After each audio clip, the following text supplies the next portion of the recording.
de, como en términos de qué, de momento, por favor.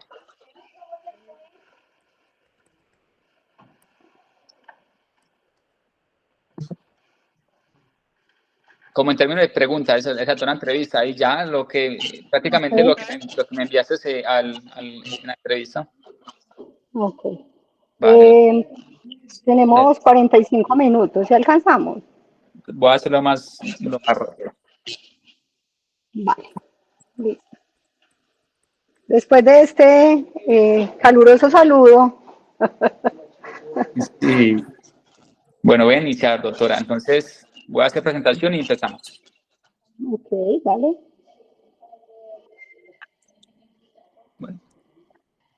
El día de hoy nos encontramos en el curso de Acción Psicosocial y Contexto Jurídico, el cual nos acompaña una persona muy especial, que es la doctora Dora Patricia Galvi Robles, quien es profesional de gestión 2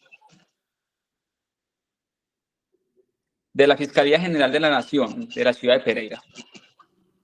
Lo cual este curso está dirigido por la tutora Angélica Silvana Mejía, el cual hacen parte los psicólogos en formación, la psicóloga en formación Seleni Holguín Henao, la psicóloga en formación Marisol Ladino Vélez, el psicólogo en formación Janer Yami Valenzuela, la psicóloga en formación Adriana Osorio García y quienes habla, psicólogo en formación Michael Medrano Tirama.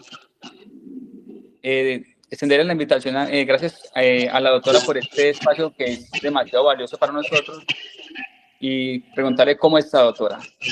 Muy bien, muchas gracias. ¿Ustedes cómo están? Muy bien y muchísimas gracias por acompañarnos en esta entrevista. Con mucho gusto. Entonces, sin más preámbulos, vamos a iniciar. Esta se basa por varias sesiones y vamos a empezar por la sesión número 1, la experiencia profesional. Sí. Doctora, mencione el título universitario de mayor nivel que posea relacionado al campo del presente estudio. Bueno, tengo una especialización en derechos humanos, soy psicóloga, soy abogada, soy entrevistadora forense de la Fiscalía General de la Nación, soy perfiladora criminal de la Fiscalía General de la Nación, bueno, entre otros. Qué bien, doctora, tienes muchas carreras y relacionadas al campo de la psicología jurídica. Se complementan muy bien. Total. Segunda pregunta, ¿podría describir brevemente cuáles son sus funciones dentro de la institución? Claro que sí.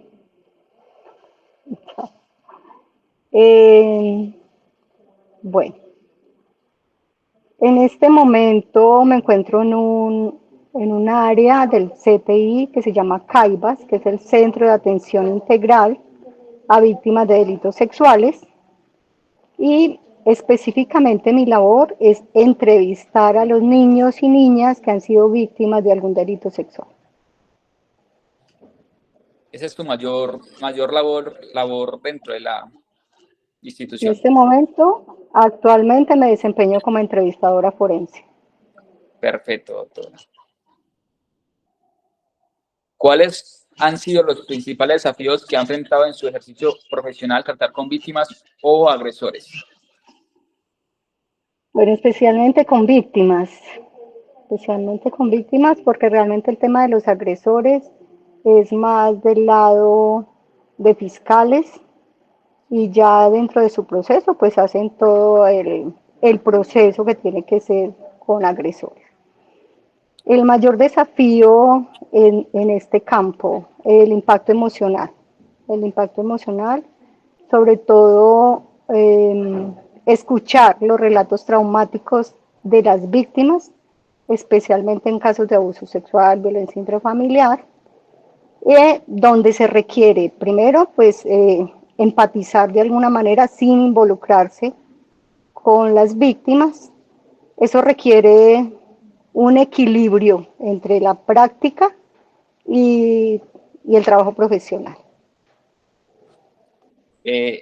estas violencias de abuso sexual más que todo son mucho de las mismas familias o exteriores? El mayor porcentaje se da dentro de la unidad familiar, dentro del contexto familiar. Vale, doctora. Y Vamos, el otro desafío que sí es muy importante como resaltar es evitar la revictimización. Por eso se trata de hacer una evaluación forense muy completa, tratando de completar o de complementar muchos detalles en el relato de los hechos para no tener que volver a entrevistar al menor de edad. Y así de alguna manera proteger como su intimidad y su dignidad. claro. Entiendo. Doctora, muchas gracias por la sesión número 1. Vamos por la sesión número 2.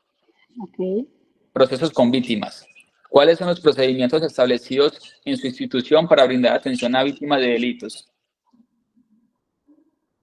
Bueno, los procesos de atención, pues la Fiscalía ya tiene activados unos protocolos y unas rutas de acceso a la justicia y de atención. Entonces, cada grupo tiene una ruta con la cual se atienden las víctimas. Ok. Esto es básicamente como un trabajo interinstitucional, donde se une como la fiscalía, su área de psicóloga.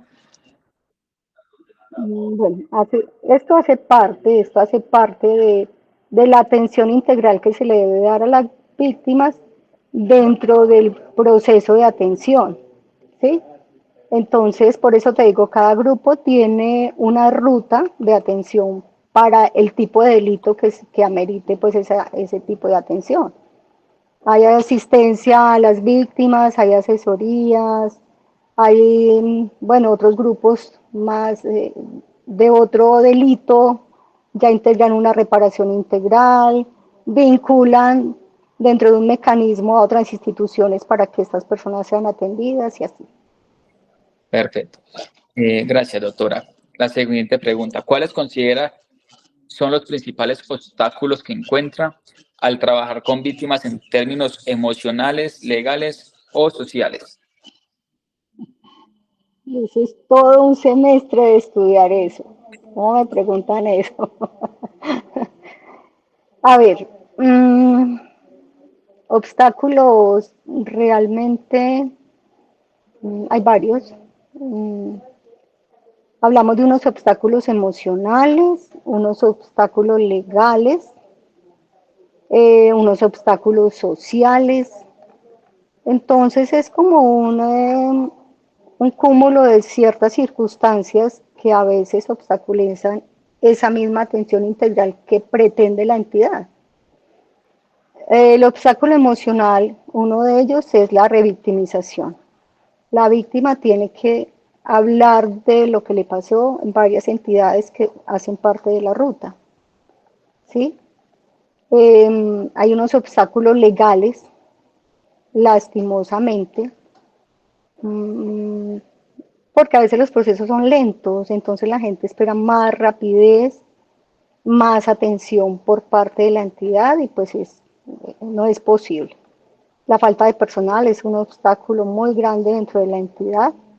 Hay unos obstáculos sociales que son más de la persona, del que atiende, hay estigmatización de ciertas circunstancias, ciertos delitos. A veces nos encontramos con falta de apoyo en las redes familiares o redes de apoyo de las mismas instituciones.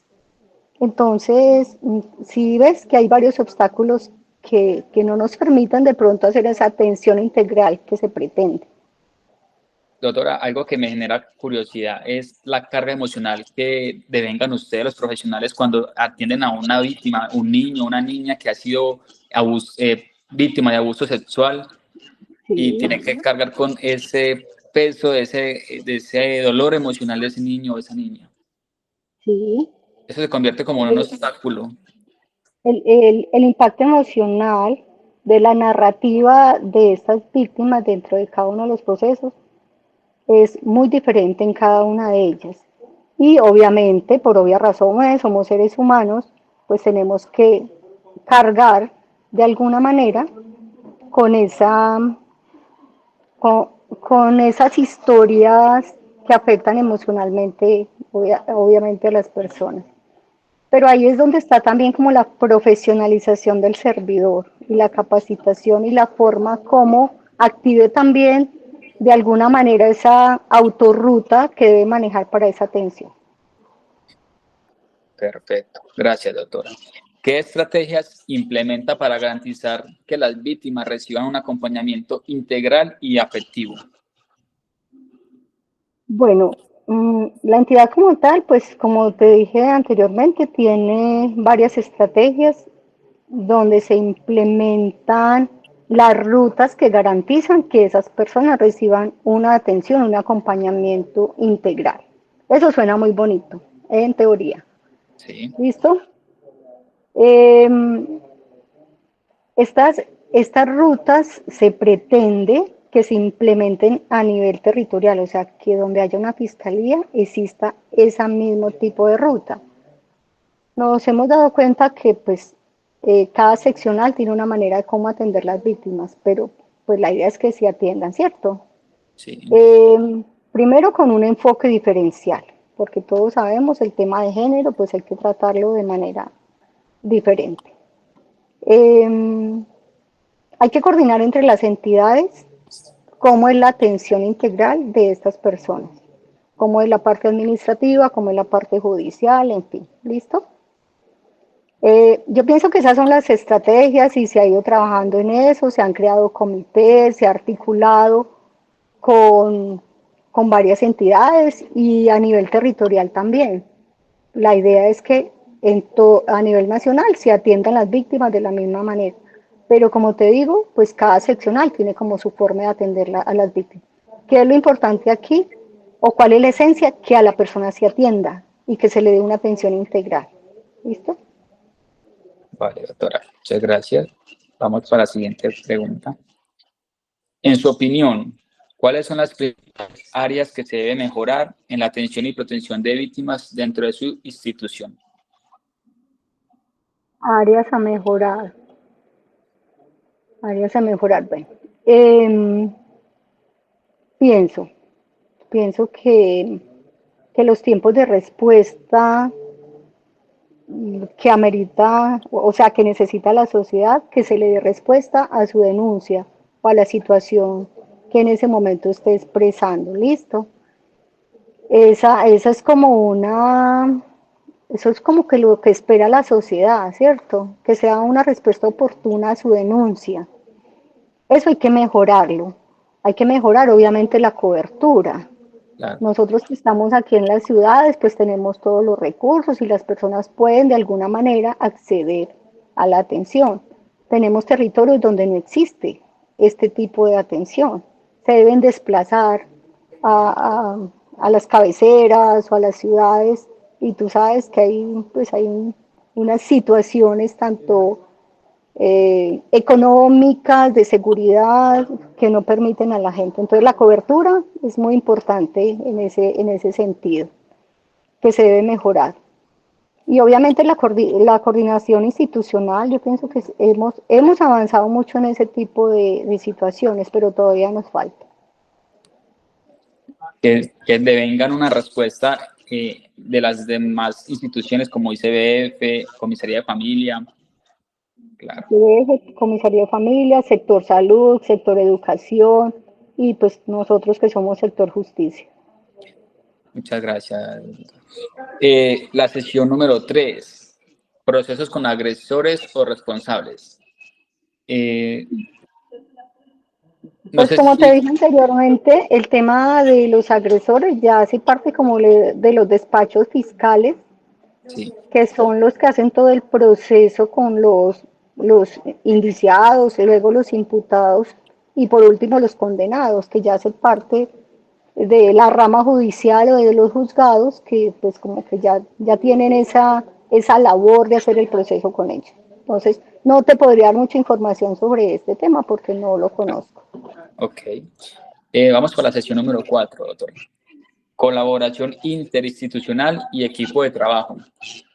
Pregunta, ¿cómo se Ujú. coordina su institución con otras entidades judiciales o bienestar social, como ICBF, INPE, Procuraduría, Policía, Comisarías de Familia, Casa de Justicia, entre otras, en los casos que involucran a víctimas y agresores? Ok, bueno, como te digo, nosotros tenemos que trabajar articulados con las otras entidades con las que tú acabaste de mencionar. Sí, Hacen parte de esa atención interinstitucional y hacen parte de esa atención integral para las víctimas, ¿sí? ¿Cómo nos coordinamos con ellos? A través de los comités, a través de los comités y de los convenios, ¿sí? De hecho, los delitos sexuales tienen una ruta de atención donde se involucran todas esas entidades que acabas de mencionar. Entonces, ¿cómo nos coordinamos? A través de comités y a través de convenios. ok. Muchas gracias, doctora. Segunda pregunta de ¿qué aspectos considera que se podrían fortalecer en términos de colaboración interinstitucional para mejorar los procesos? Para mejorar los procesos. Mm, yo pienso que todo está muy relacionado con lo que hemos estado hablando, ¿sí? Em, ¿Cuáles son los aspectos que tenemos? Son puntuales, o sea, el tema del tiempo, de las respuestas, de que la respuesta que nosotros vamos a darle a un despacho fiscal depende también de la respuesta que nos dé otra entidad, ¿sí? Por decir algo, un informe de bienestar familiar, un informe de Secretaría de Educación, eh, un informe de una notaría o de otra entidad. Entonces sí es lo importante que es tener esa coordinación de las otras entidades para nosotros dar una respuesta en el tiempo que tiene que ser. Lo otro, volvemos a la cobertura territorial, hay territorios donde no existe bienestar familiar, donde no hay fiscalía, donde o es muy débil la red. Por ejemplo, tenemos municipios donde solo hay un comisario, no tiene un equipo psicosocial y uno espera una labor de ellos.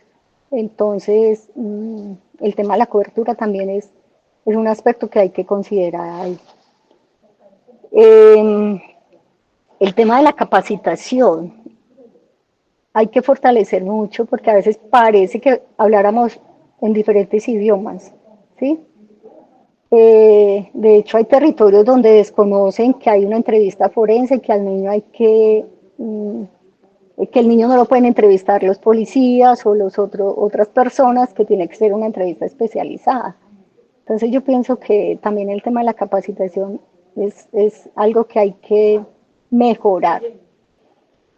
El tema de los roles y las competencias de cada una de las entidades. Lastimosamente hay entidades que pecan por omisión, o sea, no hacen lo que tienen que hacer, o pecan por exceso, o sea, hacen más de lo que tienen que hacer y tampoco es hasta allá, ¿sí? Pienso que esas son las cosas que hay que mejorar y fortalecer. Y esos trabajos con grupos especiales como étnicos, como indígenas, como con la comunidad LGTBI también es de mucho fortalecer en esos términos, ¿no? Exactamente, entonces eso es uno de los temas de capacitación en enfoque de género, ¿listo? Porque todavía tenemos muchos prejuicios con respecto a esos grupos protegidos por la ley, ¿sí? Sí. Lo que son indígenas, lo que son adultos mayores, lo que son niños, comunidad LGBTI,